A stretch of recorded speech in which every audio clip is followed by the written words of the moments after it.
പൊള്ളുന്ന ചൂടിൽ ഒന്ന് റീഫ്രഷ് ആവാൻ എത്തിയതായിരുന്നു ഇവിടെ. എന്നാൽ ഇവിടെ എത്തിയപ്പോൾ മനസ്സിന് കുളിർമ നൽകുന്ന കാഴ്ചകളാണ് കാണാൻ കഴിഞ്ഞത്. പ്രതീക്ഷിച്ചതിൽ ഏറെയായിരുന്നു ഇവിടുത്തെ പ്രകൃതി ഭംഗി. ഓരോ ചുവടുകൾ വച്ച് ഞാൻ നടക്കുമ്പോൾ ഇവിടുത്തെ കാറ്റും പുഴയും എൻ്റെ വരവിനായി കാത്തിരിക്കുന്നത് പോലെ എനിക്ക് തോന്നി. വേറെ ഏത് മെട്രോ സിറ്റിയിൽ പോയാലാണ് ഇതുപോലൊരു സന്തോഷം കിട്ടാനാകാം.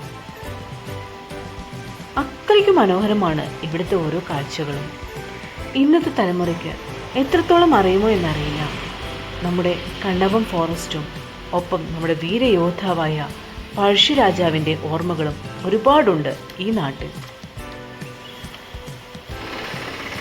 ഇത്രയ്ക്ക് സവിശേഷതയുള്ള ഈ പ്രദേശത്താണ് നമ്മുടെ ശ്രീനാരായണമംഗലം വിഷ്ണു ക്ഷേത്രമുള്ളത് എന്നതും ഏറെ വിശേഷണീയം.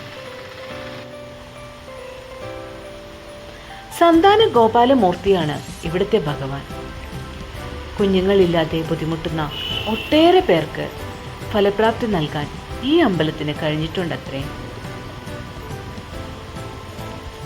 എന്നിരുന്നാലും കാടിൻ്റെ നടുവിൽ ഇങ്ങനൊരമ്പലം, ഒപ്പം അതിനു ചുറ്റും കാവലായി പുഴയും.